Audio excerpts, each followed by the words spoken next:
അവിടെ കൃഷി നശിപ്പിക്കുന്നുണ്ട്, അവിടുത്തെ ആളുകൾക്ക് ബുദ്ധിമുട്ടുണ്ടാക്കുന്നുണ്ട്.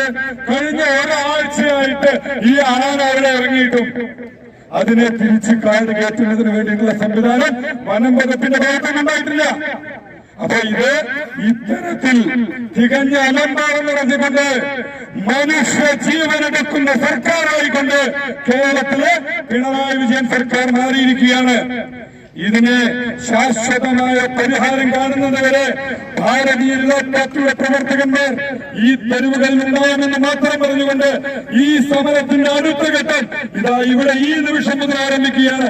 ഇതിന് പരിഹാരം ഉണ്ടാകുന്നതുവരെ അതിശക്തമായ സമരമായി ജീവനും സ്വത്തിനും സംരക്ഷണം നൽകേണ്ട സംസ്ഥാന സർക്കാർ തന്നെ അവർ നടപ്പിലാക്കേണ്ട കാര്യങ്ങളിൽ ഗുരുതരമായ വീഴ്ച വരുത്തിയത് കൊണ്ടാണ് ഇന്ന് ഞാനും നിങ്ങളും ഉൾപ്പെടെയുള്ള ആളുകൾ ഇന്നാട്ടിലെ ജനങ്ങൾക്ക് മുൻപിൽ തല കുനിച്ചു നിൽക്കുകയാണ്.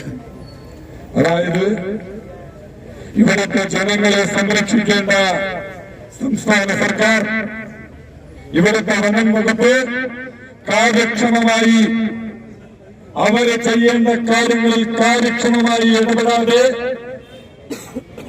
കഴിഞ്ഞ കുറെ വർഷങ്ങളായി ഇന്നാട്ടിലെ നിരവധി ആളുകളാണ് മരണപ്പെട്ടുകൊണ്ടിരിക്കുന്നത്. കഴിഞ്ഞ 1-2 വർഷങ്ങൾക്ക് മുൻപാണ് ഈ ഫോറസ്റ്റ് ഓഫീസിന്റെ ഡിവിഷണൽ ഓഫീസിന്റെ ഏതാനും മീറ്ററുകൾക്കപ്പുറത്ത്, ഇവിടെ നിന്ന് ഏതാനും മീറ്ററുകൾക്കപ്പുറത്ത് ശിവരാമൻ എന്ന് പറയുന്ന ഒരു കുടുംബനാഥനെ രാവിലെ പ്രഭാത നടത്തത്തിന് ഇറങ്ങിയ സമയത്ത് ആന ചവിട്ടിക്കൊന്നത്. അന്ന് എന്താണ് സർക്കാർ പറഞ്ഞത്? ഇനി ഇവിടെ ഇത്തരത്തിലൊരു ജീവൻ നഷ്ടപ്പെടുന്നതിനുള്ള ഒരു സാഹചര്യം ഉണ്ടാവില്ല, ശാശ്വതമായ പരിഹാരം കാണുമെന്ന് പറഞ്ഞു. പ്രിയപ്പെട്ടവരെ, കഴിഞ്ഞ വർഷങ്ങൾക്ക് മുമ്പാണ്